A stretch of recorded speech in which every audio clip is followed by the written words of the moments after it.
Hi, I'm Karen from PECT, and this session is going to be talking all about fuel poverty, how it links to health, and what we can do about it. And it's going to incorporate some energy saving advice, and hopefully you'll find it interesting. And there'll be details at the end of how to get in contact if you need any further help and advice on how, if yourself or anyone that's struggling with fuel poverty can get in contact with us and get some help if they need it. So contents for today is we're going to talk quickly about who we are. We're going to talk about fuel poverty, about the causes and effects of fuel poverty, about who the most vulnerable people are, how we can spot the signs, and what the big energy saving network is, and the advice that we give. So that incorporates some energy saving advice, a little bit about some other schemes, and then further help from related projects. So our service, we're PECT, Peterborough Environment City Trust. We're an independent environmental charity, and we work across 4 areas: natural environment, responsible resource use, education, and health and wellbeing. If you want to find out more about our services or get involved volunteering or doing anything else with us, please do go to our website and take a look. So our energy services that we provide to the general public include training frontline workers about fuel poverty. This is what this video is linked to, and then providing energy saving advice to householders. We communicate engagement around emerging energy technologies, and we also do energy surgeries and events. So fuel poverty, low-income households that cannot afford to heat their homes and meet their energy needs. So we've heard a lot about fuel poverty recently, the fuel crisis, the cost of living crisis, and so on. And I think it's probably worth mentioning at this point that anyone who is living with fuel poverty is probably just living with poverty full stop. They'll be struggling with buying food, they'll perhaps be struggling with buying clothes, school uniforms, and so on. So there's different approaches to measuring fuel poverty, and you can see here the recommended way by the government, but it is a little bit complex. We don't always have an EPC to hand. But generally speaking, if somebody is spending more than 10% of their income on their fuel costs, they'll be living with fuel poverty. And what we like to say is describing an elephant is difficult, but you know it when you see one. So how many people are affected? Well, in England, back in 2020, we had about 3.16 million households, and that's about 30% of all households, fractionally lower than 2019. But with the cost of living crisis yet to hit these figures, National Energy Action estimates that around just over 8 million households could be in fuel poverty by this month as we're recording.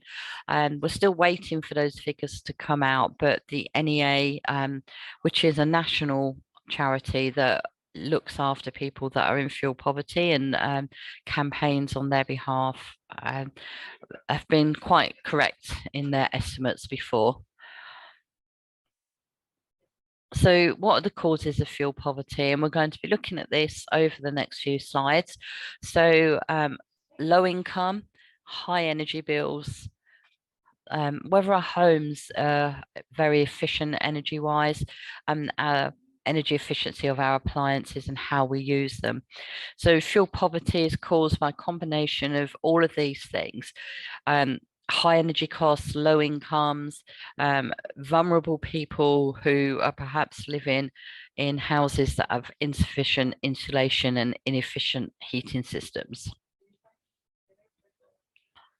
So high bills.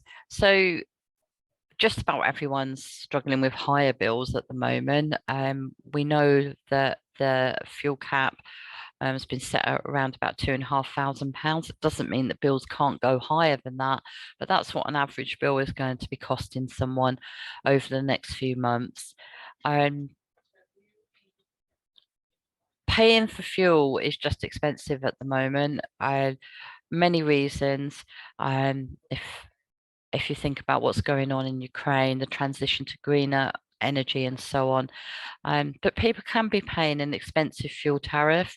If somebody's living in a home off the gas network, so a lot of our rural families are living in homes that have oil tanks in the garden rather than having gas. Poor energy performance of a home. So, for instance, I was in Cambridge doing a home visit a couple of weeks ago, and there was a lady there that was living in a listed building. It was a council house, but nonetheless, it was a listed building. So, very little that they could do to make the home more energy efficient. Um, Often people aren't using their energy efficiently. I think we perhaps all know somebody that will turn their heating up high and then when they're too hot, open their windows. But it's also around things like people will turn off the lights and open their curtains to let the light in from outside. I've seen that happening. And the issue is that people don't understand that by not closing their curtains, the heat's all going out of the window.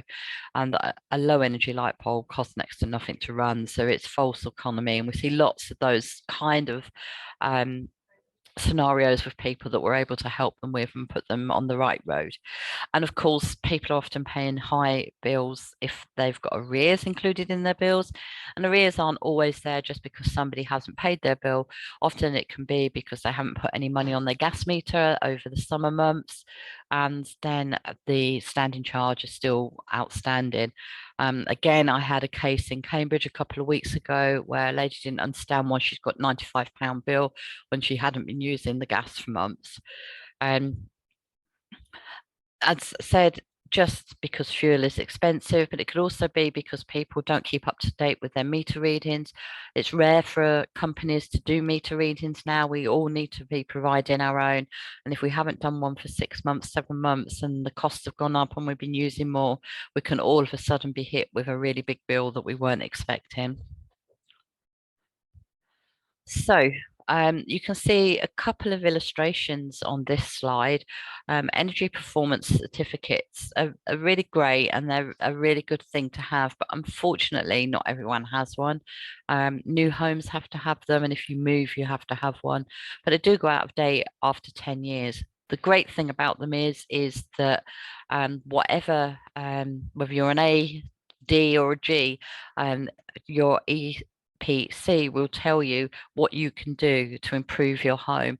So it might be that you're sitting on a B rated home, but if you installed solar panels, you could go to an A rating.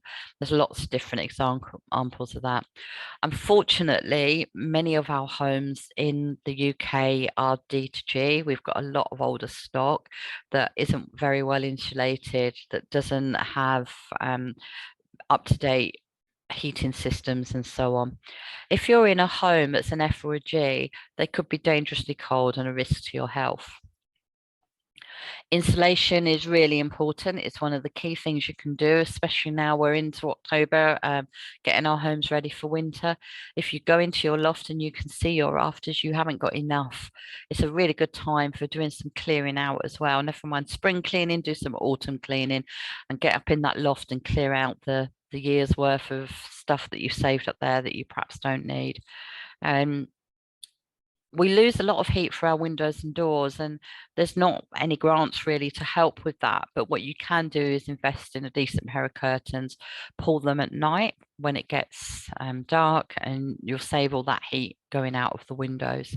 We lose heat through our floors as well, and obviously through our walls.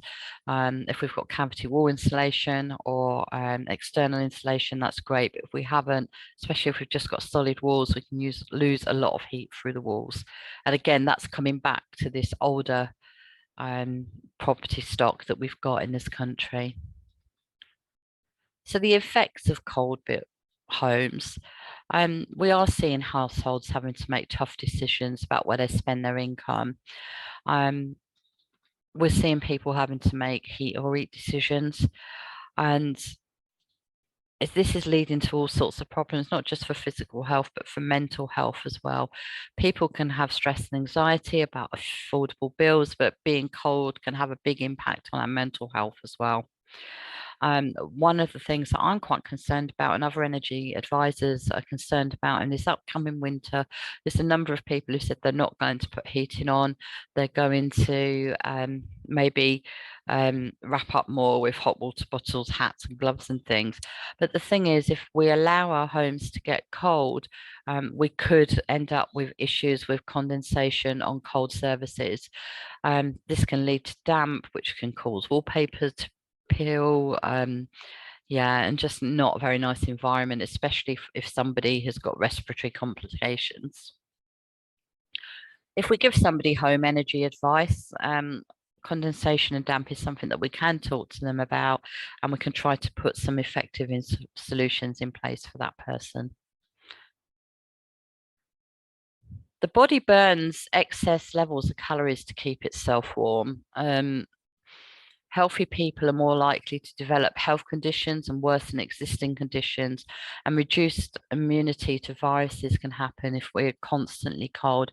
Now, all of these things, I'm not talking about when you go out in the cold and you get a bit chilly and you come home to your warm house, or you've had your bedroom window open at night because you like a cooler room and you shut it in the morning and put heating on. This is when people can't afford to put their heating on or don't, and are constantly exposed to temperatures of below about 12 or 13 degrees over a regular period of time. Cardiovascular diseases, coronary heart disease, stroke, hypertension, and these happen because when we get cold, our blood can thicken, and that can cause us to have form it can cause us to form thrombosis, which can lead to all of these problems. Respiratory illnesses are the leading cause of death, and usually it's with somebody with an underlying condition, but there's still people that will have survived the winter had they not been cold. And of course, I've already mentioned how this can lead to poor mental health. 30% of our excess winter deaths are caused due to cold homes, and about 10,000 people every year die in England and Wales because of this. If you just think about that number for a minute, 10,000 people, okay, and they may be people with underlying health conditions, they may be people that are older or very young, but really, it's a little bit terrifying to think that many people are dying because they're cold. And as I said, the leading cause is respiratory diseases, but it's also through dementia, which is affected with the cold, and cardiovascular diseases. So the NHS Public Health recommends a daytime temperature of 21 and a nighttime temperature of 18. If we're going below 18, we may increase our blood pressure and risk cardiovascular disease, as I just mentioned. Under 16 degrees may diminish our resistance to respiratory diseases, and between 4 and 8 degrees, there's a risk of hypothermia and a threshold risk of death, really. So you can see how the cold really starts to impact on us. I think as well, and we're moving into winter as we're doing this webinar, but if we think about the summer that we've just had, as energy advisors, we're more and more talking about the impacts on health of extreme temperatures, high temperatures like we've had this year. We had temperatures of 1 point over the summer of 40 degrees. Our thermometers that we have at PECT to show people the temperatures of their home only go up to 27. And this just shows you how extreme the weather conditions are getting and are likely to keep getting. So vulnerable groups. So older people, as we get older, our ability to maintain our temperature decreases. It's harder to stay warm. But also going back to the when people get too warm, dehydration can set in, and this causes confusion, which can be mistaken for dementia. People, when they get cold as well, are likely to have falls. And I think many of us know someone who may have been an older, had some health issues, they've had a fall, and that we lose them not long after that. And it's often because they're living in colder homes. It's not just feeling cold, it's nausea, forgetfulness, and clumsiness that can fit in with older people as well. Vulnerable groups could be people with poor mobility and people with underlying illnesses, and of course, children. So, children get a reduced cognitive ability. They might be struggling to complete homework, and children are not as likely to complain as being cold as adults as well.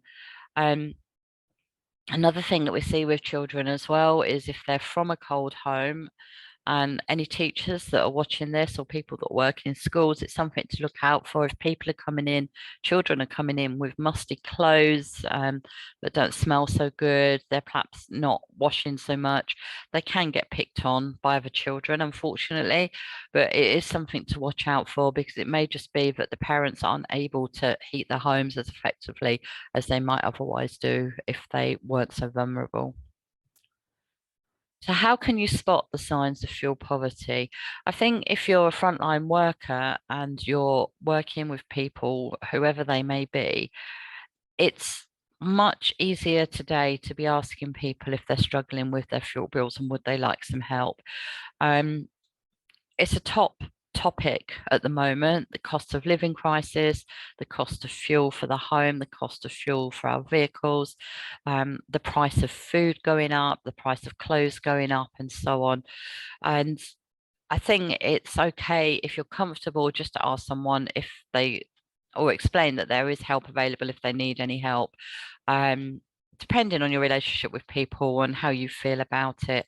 But there's lots of things that you can do to, and ways that you can find to ask people if they need help. And later we'll give you the information of how to refer people in if they do need that help. Some secondary indicators of fuel poverty is that most people don't realise they're in fuel poverty.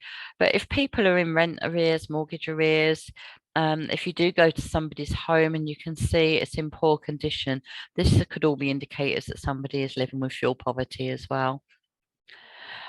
There's some other things there that you could maybe ask about, or just, if they're receiving help. We get a lot of people referred to us from the food bank. In turn, we refer people back to the food banks. Like I said at the beginning, it's hard to describe an elephant, but when you see one, you know what it is. So, big energy saving network. So, this project allows us to be able to deliver this energy saving advice. And it's really good because we can identify people's issues and help consumers to save money and keep warm in their homes this year. And we are giving energy advice to raise awareness of the problems caused by living in the cold and the effect on health and well-being. We want to increase consumer confidence to deal with energy issues and integrate energy advice into the welfare rights offer. So we offer advice around energy efficiency, helping people to sign up to the priority service register. I'll talk about that in a minute. And we can provide assistance with helping people to switch tariff or changing a payment method and making sure that they're aware of the Warm Homes discount. So in our current energy market, supplies have been going bust. Many of you seeing this will understand that. But did you know that in 2021, so last year, we lost 28 energy suppliers. We've lost over 40 in total. And it's has a knock-on effect of making the market less competitive, but also it makes it very, very difficult to switch. So as energy advisors, we were previously able to switch people to help them, but now there isn't any switching to be had. But can make sure that people are on the best tariff for them and that they're using their energy well. Fixed price deals are really costly. Standard variable rate is generally the cheapest. But if you can get a long-term deal, to ensure stable prices, it might be better. But we can look at this with people on an individual basis and see what's best for them.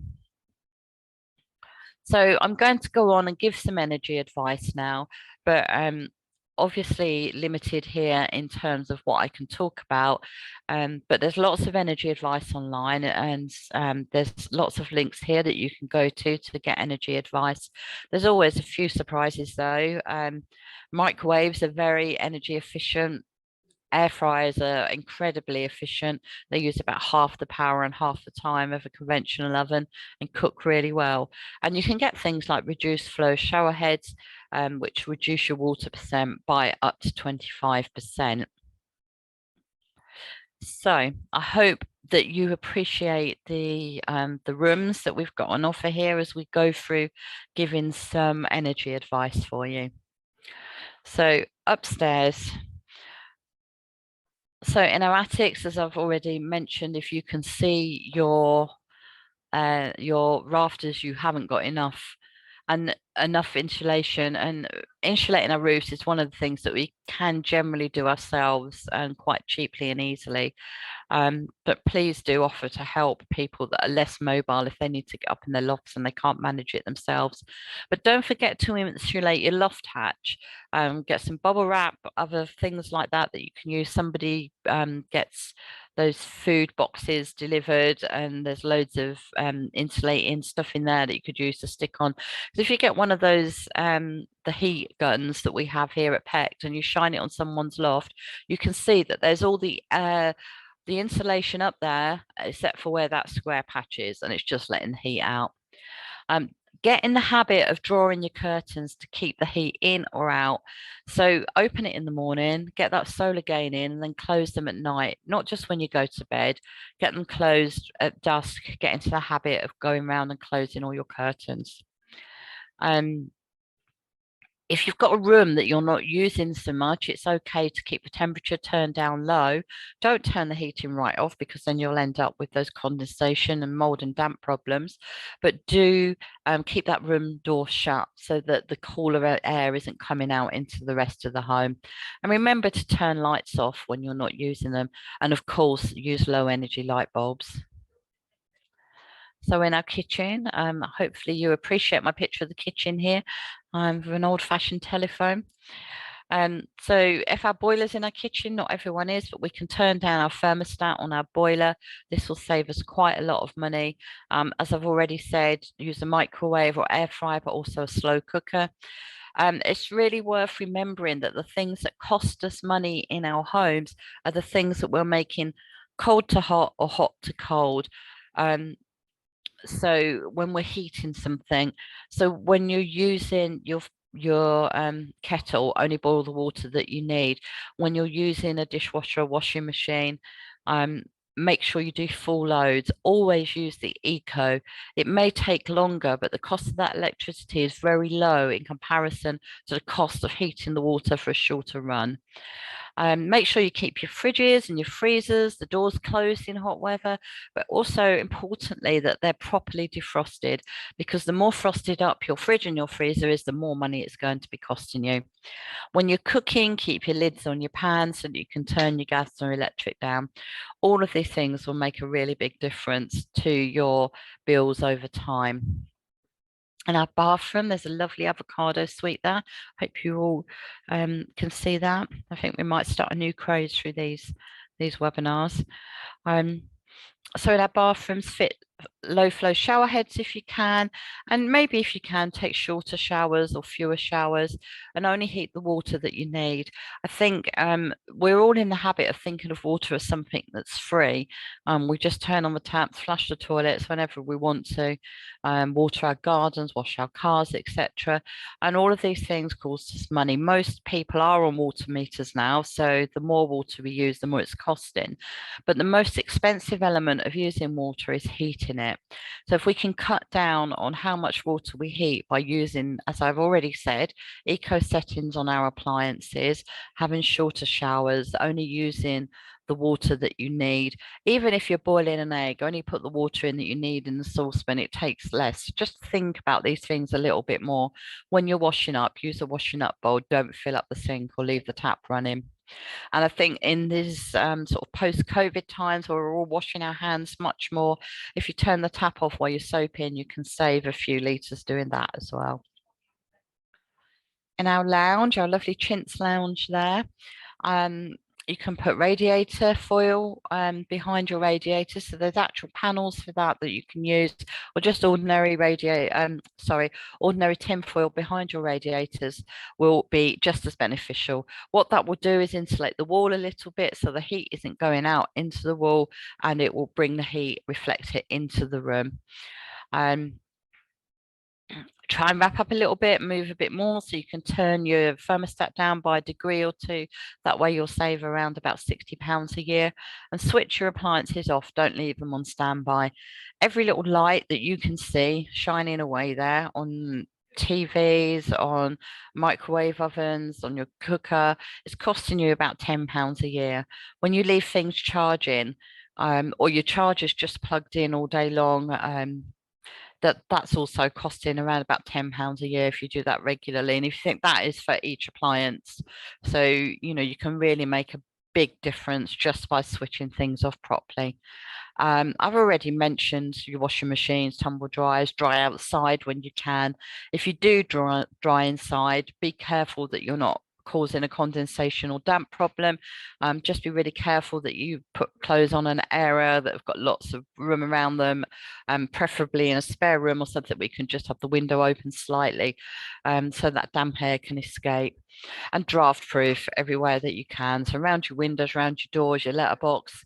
If you haven't got a very well draft proofed front door, back door, even rolling up a towel and putting it along the bottom can make a big difference.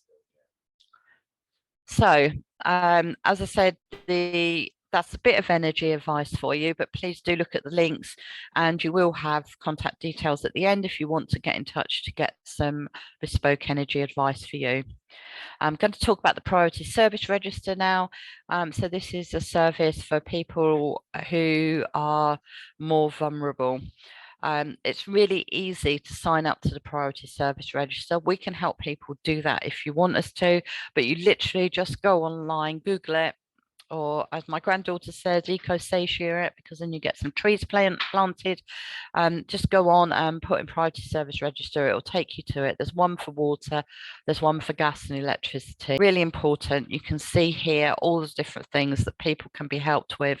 Now, we've already had warning that there may be some fuel rationing in the upcoming winter. So people that are on the Priority Service Register will get advance notice of these power cuts or any other that are coming up, and priority support in an emergency. There's some additional security measures that they can get help with, and for people that are asset rich and cash poor, often older people, can get a free gas safety check and help with meter readings, large scale and braille and so on for people with sight problems. So please do register for the Priority Service Registers if you can. Disconnection. So energy suppliers generally don't disconnect their customers. But if somebody has got a prepayment meter, they may self-disconnect by not putting money in or just turning off the gas and not using it. The thing that we need to worry about there is that just because somebody's not using it, it doesn't mean that the standing charge isn't still accruing for them. So we need to be careful that people aren't self-disconnecting. And in an ideal world, we want people to be warm and cozy in their homes anyway.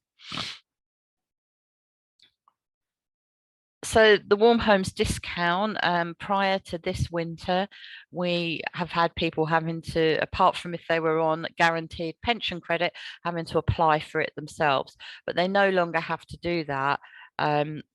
750,000 more people will be eligible than last year, and if people are on certain means tested benefits, they will get this Warm Homes discount automatically. Unfortunately, and these figures are from the NEA again, we think that close to 300,000 fewer people won't be eligible or may be struggling because of it. So there are separate winter fuel payments for pensioners if we get a cold snap. And then there's additional money during extremely cold weather, which people, if they're entitled to, will get automatically. So there's further schemes available to help clients. This could be around getting grants to help them with insulation or having heat pumps installed, all sorts of things around their home. I think there's the Green Grant Scheme, LAD Sustainable Warmth, there's Energy Company, Obligation and Eco. The reason I'm putting these slides up is just so that you know that there's help there. If somebody thinks that they may need help improving their home, please get them in touch and we can see what's available for them. Anyone that gets in touch with us, if they require it, can have a benefits check done with us. We're not money advisors, but we work closely with money advisors as well. So one of the things that we like to do is make every contact count. Some of you will be familiar with that. It's the MEC type of the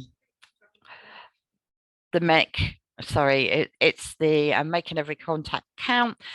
So we approve people and put them over to other people for help when they need it and have them come back to us when we need it as well. So what can you do as frontline workers? So please be more aware of cold homes being an issue and the problems that fuel poverty can cause, particularly for people's health.